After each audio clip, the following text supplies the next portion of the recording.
nouvel et premier épisode de podcast au sujet du tricot. Donc pour me présenter, je m'appelle Sophie, j'ai 28 ans et j'habite dans l'Ain, dans le Pays de Gex.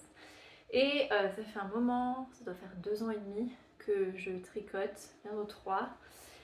Et j'avais envie de rencontrer du monde autour de cette passion qui est devenue le tricot, puisqu'aujourd'hui je tricote quasiment tous les jours, le soir devant ma télé. Je suis éducatrice canin dans la vie, je travaille en Suisse, à Lausanne, et voilà, donc mes passions principales sont mes chiens. J'ai 2 chiens que vous verrez peut-être passer un jour sur cette chaîne. Et du coup, le tricot, globalement, je suis quelqu'un qui aime beaucoup être en extérieur, donc je fais pas mal de randonnées, de sport d'eau, etc. Donc je suis pas mal dehors, à l'exception du soir où j'aime bien tricoter. Voilà, donc je vais essayer de construire ce podcast d'après une construction classique. Je vais vous parler de mes projets terminés, de mes en cours et de mes potentiels futurs projets ainsi que des événements auxquels j'aimerais participer. Donc je suis désolée si je suis pas hyper à l'aise avec la caméra. C'est quelque chose d'un peu nouveau pour moi. Et puis derrière moi vous entendez donc mon ordi qui rame un peu, qui va peut-être faire un petit peu de bruit. C'est pas grave, on y va. Donc les premiers objets terminés que j'aimerais vous présenter, ce sont des mitaines que j'ai réalisées pour une de mes meilleures amies pour son anniversaire. Donc ce sont les Underwing Mitts de Erika Heusser. Donc je vous les montre, elles sont là. Voilà, en fait vous avez eu le... Voilà, je ne me cache pas. Donc les mitaines sont comme ça, et puis l'intérieur est comme ça. Donc c'est un joli jacquard. Donc c'est pas la première fois que je faisais du jacquard, puisque j'en ai déjà fait sur des bonnets et un test de chaussettes. Je vous en parlerai peut-être un peu plus tard. Mais donc voilà mes mitaines. Donc je les ai faites en Arwetta de Filcolana. Donc au niveau des coloris, il y a le noir et le blanc. Donc c'est 138 et 101 je crois. Je les ai commencés et terminés au mois de juillet, puisque l'anniversaire de ma copine était le 31 juillet. Je ne lui ai toujours pas donné parce que je devais rentrer les fils. Donc si je les passe pour vous montrer à quoi elles ressemblent. Ah, j'ai beaucoup croisé les fils. C'est un joli patron, mais par contre il faut tout le temps croiser les fils parce qu'il y a des grandes parties de noir et de blanc. Le patron préconisait de les faire en 2,25 je crois. Ouais, 2,25. Et suite à une mauvaise expérience passée en tricot de jacquard sur des diamètres type chaussettes, du coup j'ai décidé de tout faire en 2,5 et franchement je regrette pas. Bon, ma copine elle a une petite main, mais moi j'ai une main un peu plus grande et puis bon, peut-être que pour elle ce sera un peu grand, mais en vrai ça va. Donc là elles sont bloquées, lavées, et si vous regardez sur le patron, il y a normalement un duplicate stitch en rouge sur le patron qui devrait apparaître ici. J'ai essayé de le faire, mais en fait sur du noir, en plus oui, sur du noir, je trouve que la Arwetta, alors c'est la première fois que je la tricotais suite aux aux nombreuses et aux nombreux éloges de Lysandre qui en parle beaucoup. Donc c'est la première fois que je l'ai tricotée. Et puis je l'ai trouvé vraiment agréable à tricoter. Par contre sur du noir, pour faire du duplicate stitch, j'ai trouvé que c'était difficile. Alors après j'étais dans mon salon le soir avec pas une très grande luminosité et c'était pas terrible. Et puis par contre j'ai eu un petit couac sur le rabat des côtes. J'ai pas fait le même rabat, mais franchement ça se voit pas trop. Ouais, ça se voit quasiment. Je sais pas comment faire pour que mon téléphone fasse la mise au point, voilà. Mais ça se voit pas trop, donc c'est pas très grave, ça ira très bien comme ça. Donc je trouve qu'elles rendent super bien à la caméra, en vrai aussi, mais d'ailleurs je sais pas si vous avez des astuces. Je trouve que pour le jacquard tire un peu, je sais pas si vous voyez, je sais pas si c'est un problème de tension ou si c'est parce que j'ai dû croiser les fils plusieurs fois, enfin tout le long en fait, hein. J'ai beaucoup croisé les fils, toutes les 3 mailles à peu près. Du coup ça fait un peu un truc gondolé. Je pensais que ça partirait au blocage, mais c'est pas parti. Donc c'est pas grave, en tout cas je les trouve sympas, puis c'est du fait main, donc c'est jamais trop parfait. on va dire ça. Donc voilà pour ce projet-là que j'ai fait au mois de juillet, puis là que je viens de terminer, j'ai rentré les fils, je vais lui donner tout à l'heure. Ensuite, avant ça, j'avais fait un top d'été qui est le Primavera Top. Désolée, je lis ma feuille. D'ailleurs, j'ai pris pas mal de temps avant cet épisode pour mettre à jour mon Ravelry parce que je le mets jamais à jour. Il faudrait même que je regarde mon nom, je sais même pas quel nom j'ai sur Ravelry. Mais le fait est que j'ai mis à jour les infos, par contre j'ai pas mis les photos. Donc il faut encore que je mette les photos. Donc ce petit top, il est comme ça. Voilà. Je pourrais vous le montrer porté, mais il me faudrait un autre soutien-gorge et tout, donc je vais pas vous le montrer porté pour cette fois, je posterai peut-être un jour une photo avec. Donc ce petit top, c'est le Primavera Top de The Knit Stitch Design. Donc c'est un top qui se tricote en aiguille de 5, qui se commence par le bas, et donc on remonte jusqu'en haut, et à la fin on fait les bretelles. Je vois d'ailleurs que quand j'ai coupé mes fils, après avoir rentré les fils, ben, j'ai du coup des petits bouts de coton qui s'effilochent. Au niveau du fil, j'ai utilisé le fil coton organique, donc coloris 010 de chez Rico Design. C'est un fil que j'avais jamais tricoté, j'avais jamais fait de coton et en fait je l'ai acheté dans une mercerie à Marseille que je vous conseille vivement. Je voulais d'ailleurs regarder le nom de la mercerie avant d'enregistrer l'épisode et j'ai oublié de le faire, donc je vous le mettrai dans la barre d'infos. C'était la première fois que je suis allée dans cette mercerie, dans les quartiers nord, c'était un test, je voulais voir, et en fait elle était vraiment chouette, et donc j'y retournerai, elle était énorme, j'ai jamais vu une mercerie aussi grande. Donc gros coup de cœur aussi pour les vendeurs qui avaient l'air d'être vraiment des passionnés, je pense que j'ai dû avoir le patron et puis une vendeuse. C'était au mois de mai je crois, et vraiment j'y retournerai avec grand plaisir, j'ai pas encore eu l'occasion d'y retourner. Mais donc voilà pour ce top que je vous montre parce que je le trouve quand même super sympa. Ah, je vous ai pas dit je crois, si les aiguilles c'est du 5.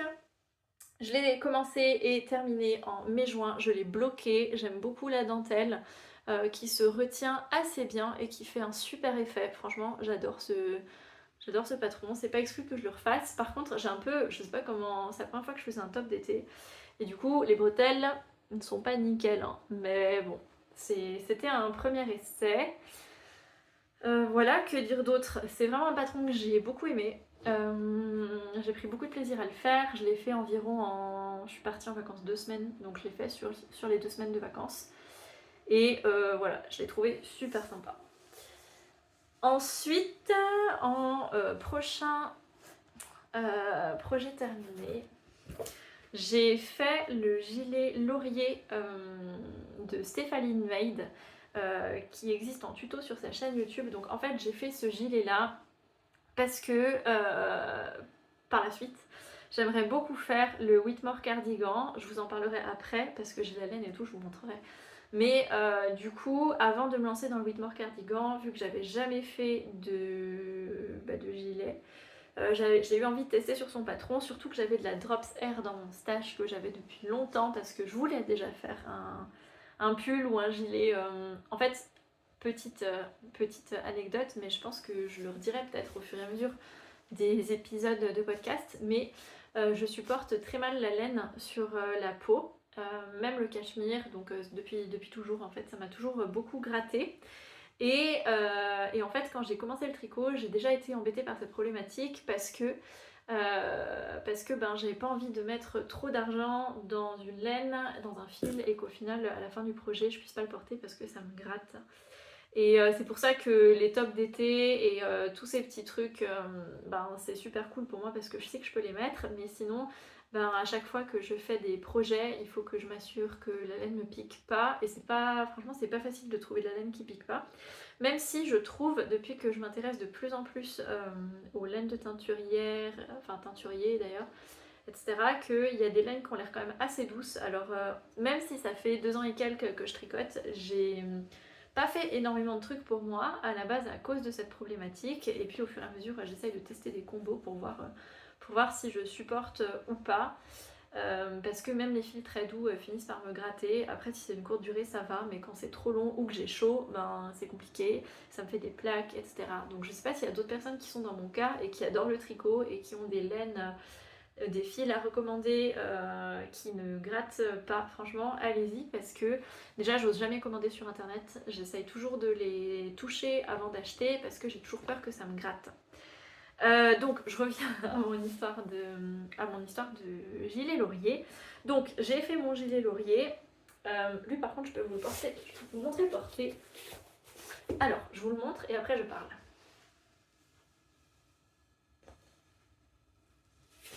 Ah bah il me reste un fil.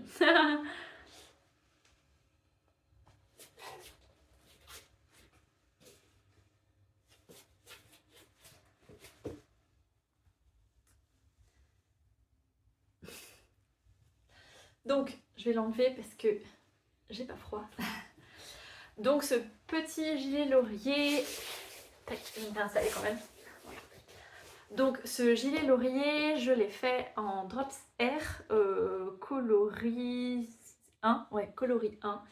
Et au niveau des aiguilles, c'était du 7 et du 5 mm.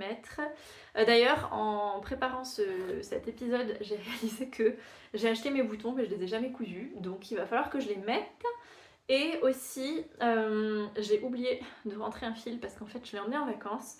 Parce que j'avais trop envie de le mettre et que j'ai pas eu le temps de rentrer les 2 derniers fils. Et je me suis dit, tant pis, je les cacherai dans la manche. Et au final, je suis rentrée de vacances et je n'ai jamais terminé ce tricot. Donc je vous le présente comme un projet terminé, mais je triche un peu. Parce qu'il n'y a pas les boutons, donc il faut que je mette les boutons. C'est un modèle que j'ai beaucoup aimé, donc pour le côté apprendre la construction d'un cardigan, je l'ai trouvé très chouette. En plus, la vidéo tuto YouTube est vraiment super, donc je recommande à 100% aux débutants, alors je sais pas, comme tout premier projet, mais en tout cas dans les 5 premiers projets, je sais pas, je le recommande vraiment ce petit tuto. À savoir par contre que je trouve que la Drops R, comment dire, elle gagne beaucoup. Enfin, le gilet est presque trop grand maintenant, alors qu'il ne l'était pas au moment où je l'ai tricoté. Donc je l'ai bloqué, je l'ai mis, enfin je l'ai lavé à la main avec la lessive à laine et je l'ai mis sur mon tapis de blocage. Et en fait, le fait que la Drops R ait été mouillée, j'ai l'impression qu'elle a beaucoup gagné en taille en fait, enfin, je sais pas comment on dit, mais elle s'est beaucoup détendue et du coup résultat je le trouve un peu grand, donc à refaire. Je ferai la taille S. D'ailleurs je l'ai pas dit, ça peut peut-être intéresser, mais d'un point de vue morphologie je fais environ 1m63 et dans les 61-63 kg à peu près.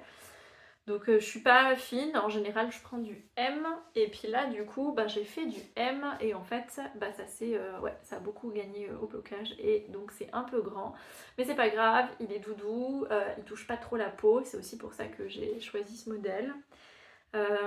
Et puis voilà, je sais pas s'il y a autre chose à rajouter sur le gilet laurier. En tout cas c'est vraiment un patron que j'ai aimé, enfin un patron. Maintenant, il est sorti en patron, je crois, mais le tuto sur Ravelry, c'est vraiment un tuto que j'ai beaucoup aimé. En plus, Stéphaline, alors je crois qu'elle s'appelle Stéphanie, elle redit plusieurs fois les infos, etc. Et donc moi, même si ça fait 2 ans et demi que je tricote, je m'estime encore plutôt débutant moyen, en tout cas pas avancée. Et du coup, j'étais contente de faire toutes les étapes pas à pas avec elle. Donc vraiment très très cool. Ensuite, alors là en fait je vous ai présenté d'ailleurs les projets du plus récent au plus ancien. Je me suis dit que j'en mettais quelques-uns que j'avais plus forcément sous la main, aussi pour vous donner une idée du style que j'aime bien tricoter, en essayant de ne pas y passer 1000 ans. Mais du coup, je disais que ce gilet, je crois que je l'ai terminé juste avant de commencer le top d'été, donc j'ai dû le terminer en mai je pense. Et avant ça, j'avais fait une cagoule qui est la Monday Balaclava de chez Petite Knit que j'ai réalisée pour mon neveu, est-ce qu'on dit neveu? Ouais, mon neveu, qui avait à l'époque 4 mois. Donc je l'ai faite avec une laine de chez Plassard. Il m'en reste une pelote parce que j'ai toujours tendance à acheter trop et après je sais pas quoi en faire. Donc je l'ai fait en Tradi Merino de chez Plassard. C'est la couleur 22. Donc au niveau de la composition du fil, d'ailleurs j'ai rien dit parce que là, tout à l'heure, parce que là Arwetta, je crois que tout le monde connaît. Pour le coton du top d'été, bah, je vous avais dit que c'était du 100% coton. Je vous ai parlé de la Drops Air, mais je vous ai pas donné la compo parce que je ne me rappelle pas et j'ai plus l'étiquette. Et par contre, du coup, pour la Monday Balaclava, donc c'est du Plassard, de la Tradi Merino, et donc il y a dedans 65% de laine, 25% de polyamide et 10% de cachemire. Donc en fait, j'ai fait comme ça pour voir si ça me piquait. C'est pas pour moi, hein, mais je me dis pour un bébé, je veux pas que ça pique non plus. Et donc j'ai fait cette cagoule que je vous mettrai un aperçu du patron, la photo du patron, j'incrusterai dans la vidéo, mais je ne l'ai plus et j'ai pas pris de photo avant de l'envoyer, je crois, puisque je l'ai envoyé du coup à mon neveu. Et donc c'était une cagoule qui était très sympa. Moi j'ai pas l'habitude de tricoter en anglais, je l'avais déjà fait pour mon tout premier projet d'ailleurs. J'ai été motivée la fois où j'ai fait ça. Mais j'ai pas l'habitude de tricoter en anglais, je tricote principalement en français, donc c'était un petit challenge pour moi, même si j'avais très envie aussi de tester les patrons de Petite Knit parce que j'en ai entendu beaucoup de bien, et en fait j'ai beaucoup aimé ce patron, c'était assez clair. Pour les passages où j'étais pas 100% sûre, j'ai facilement pu trouver des tutos sur YouTube, soit d'autres, je crois que c'était pas la Monday Balaclava, mais il y a un tuto qui n'est pas du tout en français, peut-être en norvégien ou suédois, je sais plus, d'une autre balaclava de Petite Knit parce qu'elle en a fait plusieurs et du coup ça permet quand même de comprendre les étapes de la construction. Donc j'ai bien aimé faire cette cagoule. Le seul truc c'est que à la fin elle était trop grande malgré que l'échantillon correspondait. Alors je fais rarement des échantillons mais je crois que pour cette fois je l'avais fait. Et puis c'était trop grand malgré que l'échantillon correspondait. Pardon. Au niveau des aiguilles, j'avais fait en 3 et en 2,5. Je crois qu'elle se commence par le dessus et après on fait les côtés si je me souviens bien. Donc c'était un patron qui était sympa, j'ai appris à faire pas mal de choses dont un i-cord avec ce patron. Donc j'ai bien aimé, je le referai si j'en ai besoin, je le garde dans ma patron tech. Donc voilà pour ce projet. J'espère que j'ai rien oublié. Désolée, je vais assez vite parce que j'ai pas envie que mon téléphone s'éteigne avant que je termine de tourner et de vous dire tout ce que j'ai envie de vous dire. Je vais regarder au niveau batterie où j'en suis. Ça va, je m'en sors. Ensuite, remontant un peu dans le temps, donc avant de faire cette cagoule, j'ai fait un châle qui m'a été offert pour mon anniversaire. Le patron et les laines m'ont été offerts pour mon anniversaire par une copine à moi qui s'appelle Maëva et à qui je fais des bisous. Donc c'est un patron de petite biche rose qui s'appelle le châle Alice. Donc je vais vous le montrer. Donc c'est un châle comme ça en rond. Voilà, avec un point texturé. Avec un point texturé donc qui se construit en 4 rangs je crois de souvenirs. Je vais vous le montrer porté, même si c'est pas la saison. Donc j'ai dit que c'était un châle, mais en fait c'est un tour de cou. C'est un tour de cou que je vais enlever. Voilà, donc c'est un tour de cou qui se... Alors attendez, je regarde mes notes. Que j'ai fait en alga soie de chez Plassard en blanc. Combiné avec du bébé mérino de chez Fonty en blanc aussi. Je crois qu'il m'a fallu, enfin je me rappelle plus du nombre de pelotes, je crois 4 du bébé mérino et peut-être 3 de l'alga soie, je sais plus. Donc j'avais envie de tester ce combo pour moi parce que j'avais fait juste avant un bonnet velvet. Je vous en parlerai peut-être vite fait aussi. J'avais fait un bonnet velvet pour ma mamie et j'avais déjà utilisé ce combo de fils d'alga soie et de bébé mérino de chez Fonty et j'avais bien aimé au toucher et j'avais l'impression quand ça touchait mes jambes que ça me grattait pas. Et du coup ma copine a visé juste quand elle m'a acheté ce kit, parce qu'elle l'a acheté en kit à la mercerie qui est pas loin de chez moi, qui s'appelle la mercerie M. Toinette, à qui je fais des coucous d'ailleurs si elle passe par là. Et du coup, donc j'ai fait ce châle. je me rappelle plus de la taille d'aiguille, 4 je crois. Donc voilà, j'ai le patron, mais le patron n'est pas dispo sur Ravelry. C'était une exclue que la créatrice avait fait avec la mercière, je crois qu'on dit comme ça. Donc c'est un joli ouvrage terminé, j'aime bien, je le trouve chouette, le point est vraiment chouette. Le seul truc c'est que c'est très très répétitif parce qu'en fait avant de coudre ça, il faut faire 1,40 m de motifs comme ça qui se répètent tous les 4 ans. Je crois que c'est ça, de souvenirs. Je l'ai fait là vers Noël 2023, donc ça fait un petit moment quand même, donc je remonte un peu dans mes projets, mais c'est pour vous donner un peu une idée de ce que j'aime bien faire. Et oui, donc très répétitif, sinon c'était assez chouette, c'était assez facile, enfin oui c'était facile en fait. Ma couture est pas géniale, mais c'est pas très grave. Donc voilà pour ça. Et puis à la même période, enfin juste avant, je remonte encore un peu, je crois que je vais arrêter ce podcast à genre décembre 2023, comme ça vous avez vu plusieurs choses. Avant ça, j'avais fait un bonnet qui est le Babble Hat de Donna Smith. Ouais, de Donna Smith Design. Donc c'est ce petit bonnet mouton que j'aime beaucoup. Donc que j'ai fait en jacquard avec une jolie couronne de diminution. C'est un bonnet qui se tricote en 4 et en 4,5 que j'ai fait pour ma maman. Alors c'est moi qui l'ai parce qu'en fait ma mère trouve que cette bande là qui se replie en fait pour cacher les oreilles, donc tac, voilà, il est comme ça, voilà, je vais le mettre comme ça vous le verrez, même si, ah non je peux pas, j'ai une pince dans les cheveux, même si je trouve que le pompon le fait tomber un peu vers derrière. Donc en fait j'ai fait la taille de rabat préconisée, et enfin ouais je sais pas si on appelle ça un rabat mais ouais. Et en fait, ma mère trouve qu'il est trop court et surtout qu'il est trop froid parce qu'elle n'a pas beaucoup de cheveux. Et donc, je sais pas trop ce que je vais faire, si je vais juste le rallonger ou si je vais le doubler à la couture en mettant un petit polaire en dessous. Je sais pas encore ce que je vais en faire.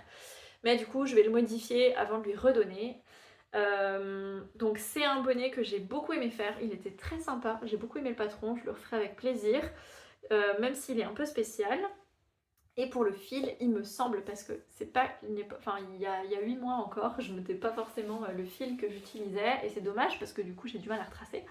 Mais je crois que j'avais utilisé de la moustache de chez Fonty.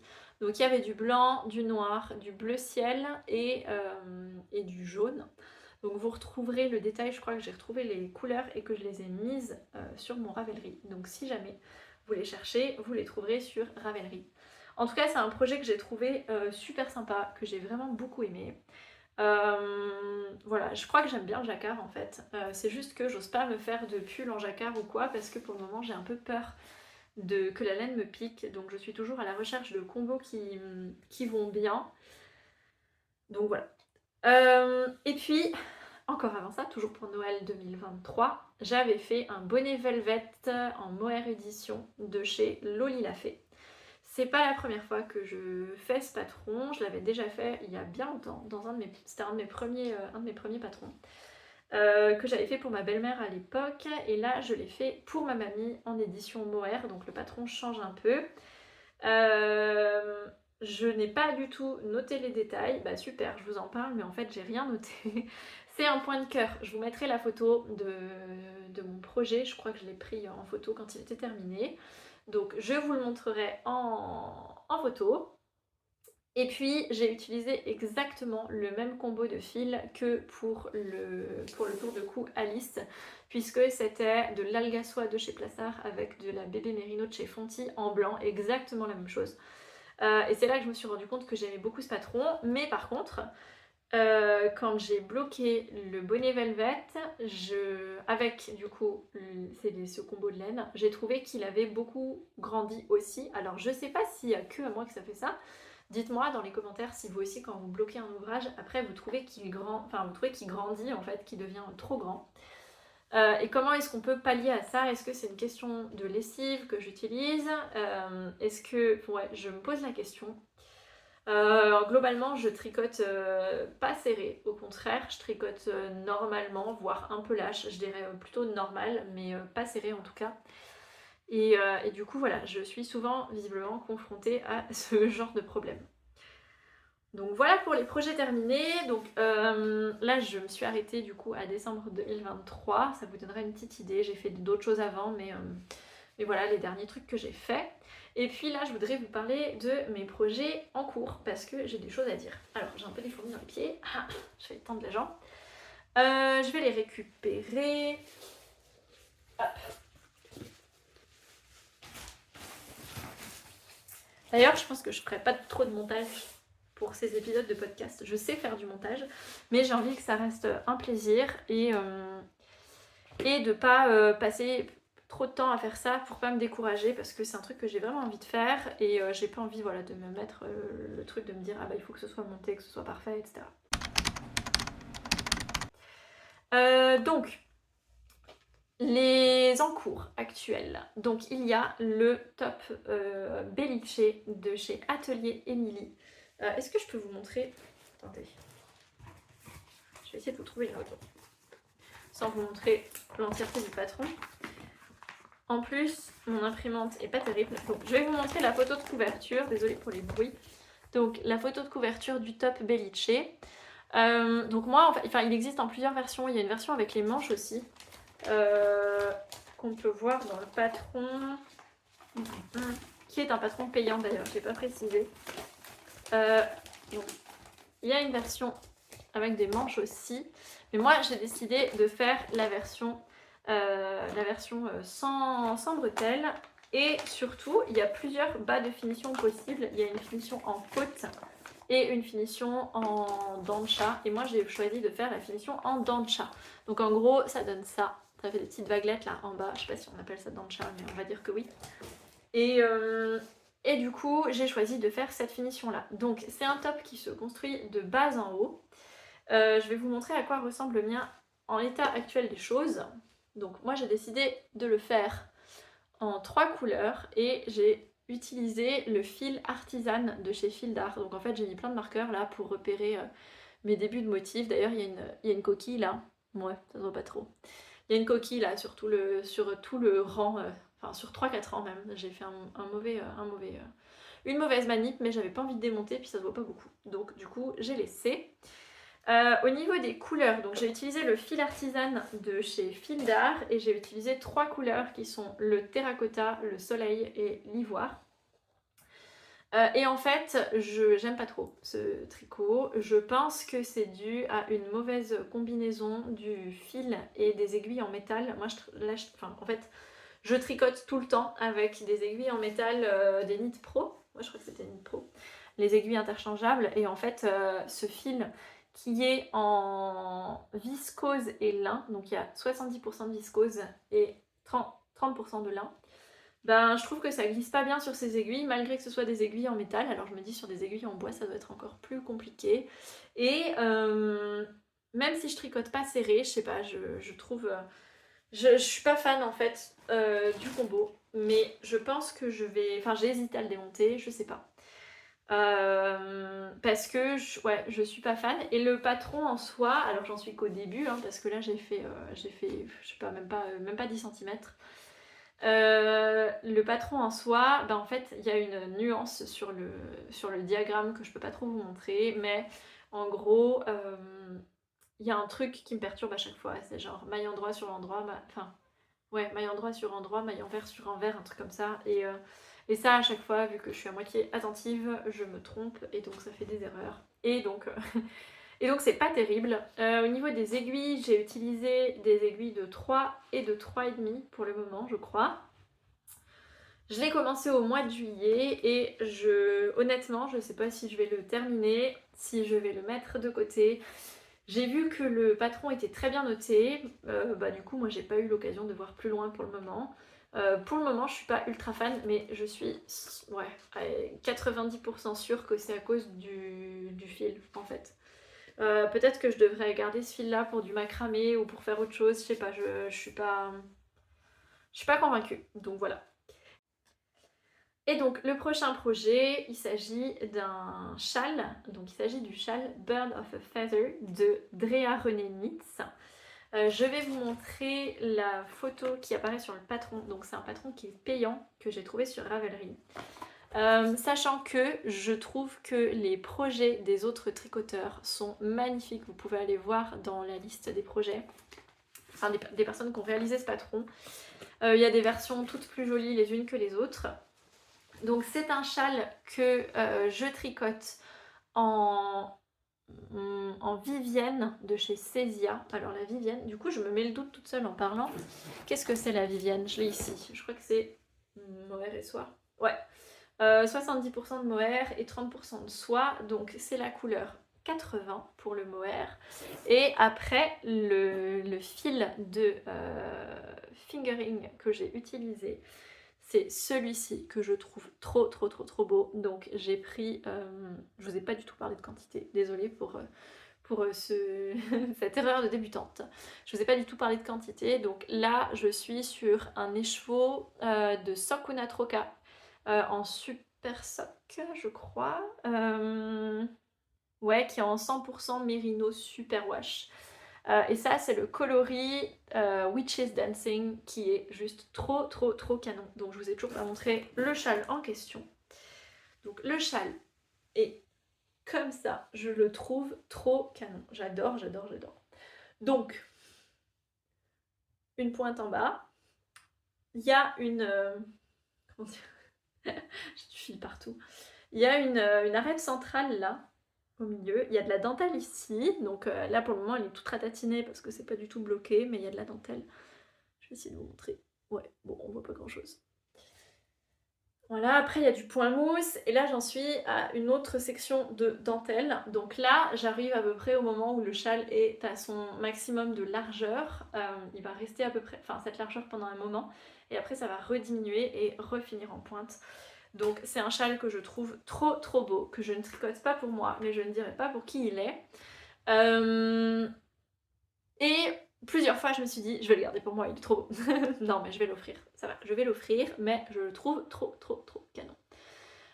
Sachant que j'ai fait pas mal d'erreurs dedans, finalement rien d'irrattrapable, mais ça m'a fait un peu prendre la tête par moment. Parce que cette arête centrale, en fait, il y a le marqueur qui marque l'arête, et à chaque fois il faut le décaler d'une certaine manière. C'est pas compliqué à faire, mais j'ai fait pas mal d'erreurs d'inattention qui font que du coup, ben, je vais décaler mon arête. Donc là ça se voit, après là ça se voit pas encore, mais j'ai encore eu le même problème. Voilà, vous voyez mon milieu de rang il est là, alors que mon arête elle est là. Mais bon, c'est de la dentelle, ça va, en remettant le mohair, ça va recouper, enfin on verra. J'espère que ça ne durera pas trop parce que j'avais pas envie de démonter, parce que je le trouve trop beau, qui prend quand même beaucoup de temps, enfin beaucoup de temps parce que là j'en suis à 200 mailles par rang à peu près. Et du coup, ben, c'est vite, enfin ça prend du temps de faire un rang, et du coup j'avais pas envie de démonter, je l'ai déjà beaucoup démonté, beaucoup trop, alors que c'est un patron qui est pas compliqué. Et puis je suis en train de me dire, est-ce qu'il est en français? Oui, il est en français, ouais, je l'ai trouvé en français. Donc voilà, celui-là il est en cours à continuer, enfin je le continue en ce moment. Et puis donc dans les patrons qui sont en cours mais qui sont mis de côté, bah, je crois que je vais les garder pour les prochaines fois. Ça me fera plein de choses à vous raconter, parce que vu que je tricote pas très vite, ben du coup si je manque de choses à vous raconter, je pourrais vous parler de ça. Ensuite, je voulais vous parler des futurs projets. Il y a plusieurs choses. Déjà, la première chose, c'est que j'aimerais beaucoup tricoter des chaussettes. Pour le moment, ce qui me freine, et vous le verrez en détail la fois où je vous parlerai des projets en cours mis de côté, le problème c'est que je suis pas encore familière avec les talons de chaussettes. Ça me fait peur en fait, parce que j'ai commencé il y a 2 ans, enfin c'est pas que j'ai commencé, c'est que j'ai fait une première paire de chaussettes il y a 2 ans comme cadeau de Noël pour ma mère, je vous la montrerai la prochaine fois. En jacquard, je me suis lancée tout de suite dans le jacquard parce qu'en soi le fait de gérer 2 fils, ça ne m'inquiétait pas plus que ça. Mais le souci que j'ai rencontré, c'est au niveau du talon. Donc en fait il s'agissait des chaussettes Kiribati d'Alice Gerfaux, je vous les montrerai la prochaine fois. Et ce qui m'embêtait, c'était le talon. Je crois que c'est un talon renforcé à gousset. Ouais, je sais plus. Je sais pas exactement comment ça s'appelle. Et en fait, j'ai fait plein d'erreurs dans ce talon, j'ai pas compris, j'ai regardé plein de tutos vidéo, j'ai pas compris. Il y a des... la chaussette que j'avais faite, il y avait des trous au niveau du talon, hein, le reste allait bien. Mais le talon était vraiment pas beau, enfin, il y a rien qui allait sur le talon. Et du coup, depuis, j'ose plus me lancer dans des chaussettes et il faut que je le fasse. Sauf que souvent, quand je tricote, c'est devant la télé le soir. Et que du coup, je suis un peu patron zéro cerveau, ou presque. Pas que, hein, mais ou presque. Et du coup, ben, il faudrait que je prenne le temps de bien comprendre comment faire ces talons-là. Et si c'est pas ce talon-là, remplacer ce talon-là par un autre type de talon que je n'ai jamais... Enfin, trouver un autre type de talon de remplacement en fait. Et du coup, il faudrait quand même que je regarde comment faire un talon. Donc c'est dans mes projets pour bientôt là de reprendre les chaussettes. Et soit faire un modèle avec un talon renforcé à gousset, encore une fois je suis pas sûre du terme. J'ai vu j'ai acheté le patron des chaussettes élastomères de Lysandre parce qu'il y a ce type de talon et qu'elle m'a dit qu'elle avait fait un tuto pour ce talon là, donc je m'y suis juste pas replongée du tout. Et sinon, j'ai acheté le livre Les chaussettes pop à tricoter de Charlotte Stone, donc Stone Knits. Et il y a plein de modèles qui me font de l'œil dans ce livre, dont les chaussettes cœur, je connais pas le nom, faudrait que je regarde. Les chaussettes cœur que je trouve trop jolies, les chaussettes tulipe que je trouve trop jolies, les chaussettes piment que je trouve super chouettes aussi. Et d'ailleurs, il y a aussi, comme patron qui me fait envie, les chaussettes homard. Ouais, les chaussettes homard de Lysandre. En plus, j'ai peut-être un écheveau qui irait bien. Je suis en train de le regarder et de me dire « Ah, celui-là, il irait bien ».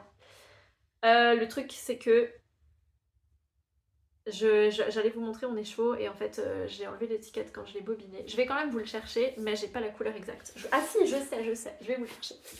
Les chaussettes homard, j'envisage, j'ai pas encore pris ma décision parce que j'ai pas envie d'utiliser une laine de teinturière et de l'abîmer en faisant un talon que je défais 1000 fois parce que je suis pas à l'aise avec le talon. Mais j'ai acheté ce magnifique écheveau qui vient de chez Dark Omen et c'est le coloris cancer, donc il est bobiné là. Et en fait, en le voyant, je me dis, mais il irait trop bien pour les chaussettes homard de Lysandre. Donc, peut-être que je ferai ça, mais il faut d'abord que je comprenne cette histoire de talon. Et puis sinon, bah ouais, toutes les chaussettes en jacquard. En fait, j'adore le jacquard, je trouve ça trop chouette. Alors ça demande un peu de concentration. Mais si j'arrive à passer ce cap de talon, et je pense qu'un jour j'y arriverai, je pourrais alors faire des chaussettes en jacquard.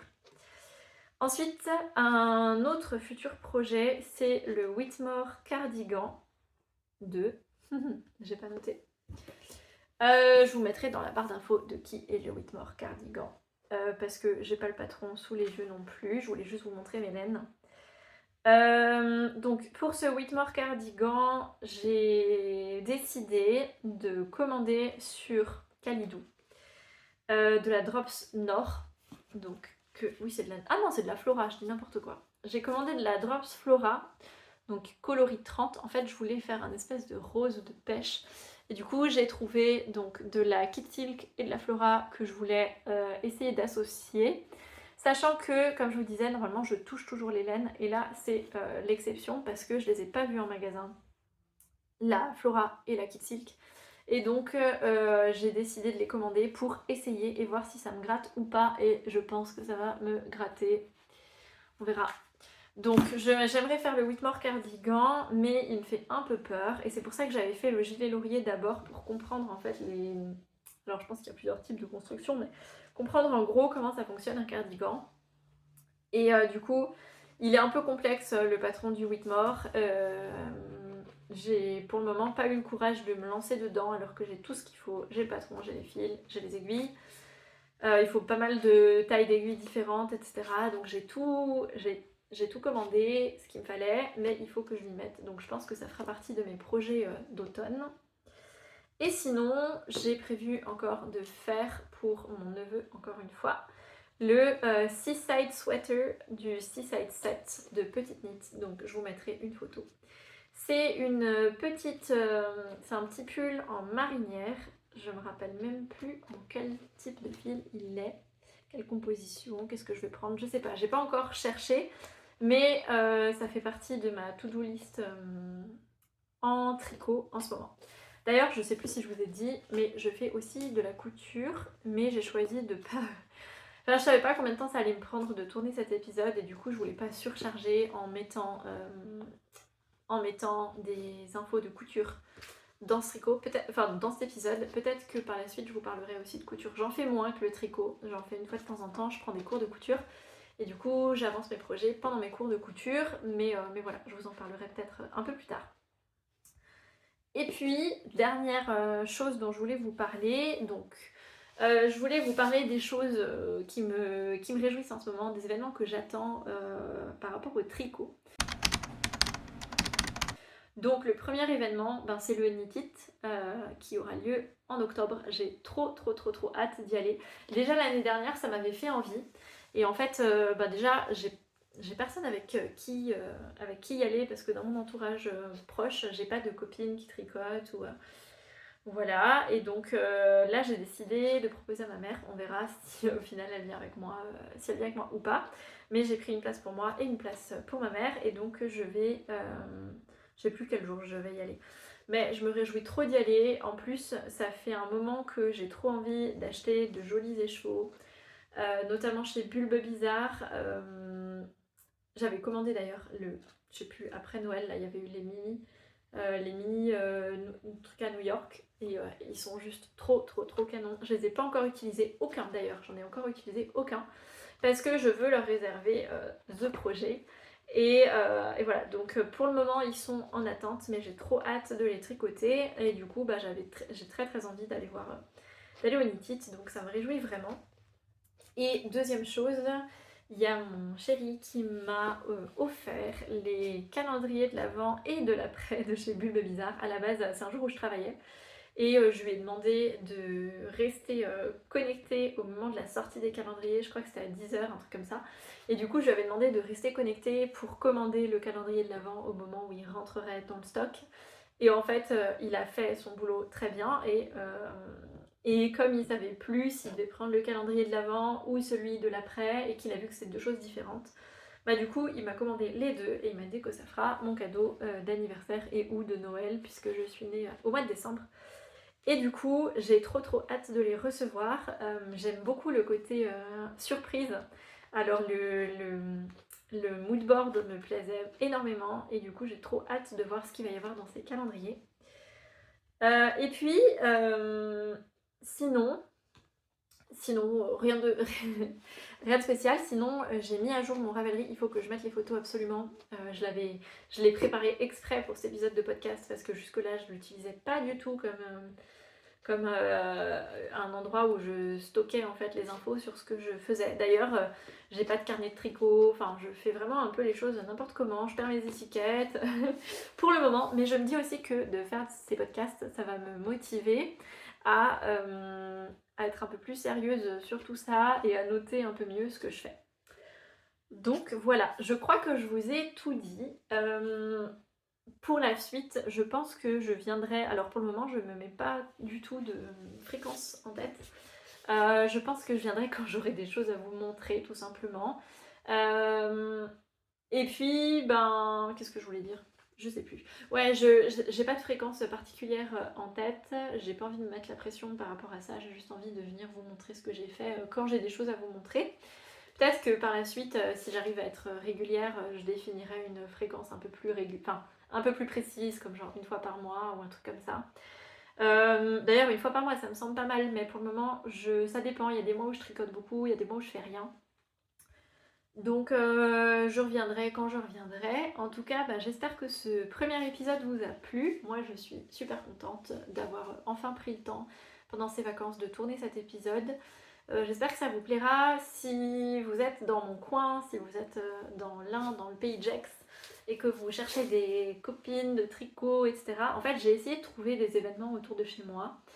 Je sais qu'il existe un tricoté à Gex, mais c'est le jeudi soir, et le jeudi soir, je travaille tard, donc je ne peux pas y aller. Et du coup, ben, je sais pas trop comment rencontrer des personnes dans mon secteur qui pourraient avoir envie de faire ce genre de truc, tricoter, apéro tricot, etc. Donc voilà, si vous êtes dans le coin, que vous cherchez des copines de tricot, bah, n'hésitez pas à me contacter via les commentaires, envoyez-moi un message, faites comme vous voulez. Sinon, par rapport à mes réseaux sociaux, donc je suis pas beaucoup sur les réseaux sociaux, j'y fais pas grand chose. Je poste rien. Peut-être aussi que de faire ce podcast, ça me motiverait à poster plus régulièrement, bah, notamment sur mes tricots. Donc j'ai un Instagram que je peux vous mettre en barre d'infos, sachant qu'il y a très peu de trucs qui concernent le tricot dessus pour le moment, puisque j'y poste quasiment plus rien. Mais peut-être qu'un jour ça me reviendra, genre si je sais qu'il y a des personnes qui sont intéressées, puis qui veulent voir ce que je fais, etc., ça me motiverait peut-être à poster des choses. Mais en l'état actuel des choses, il n'y a pas grand chose concernant le tricot. Donc voilà, n'hésitez pas à me laisser des commentaires, à vous abonner si vous avez envie de voir la suite de mes aventures. En tout cas, ça m'a fait super plaisir de vous parler. J'essayerai les prochaines fois de faire un fond un peu plus joli, d'organiser ça un peu mieux. Mais en tout cas, il fallait vraiment que je fasse ça aujourd'hui, j'avais très envie de le faire. Donc voilà, à bientôt, bye bye.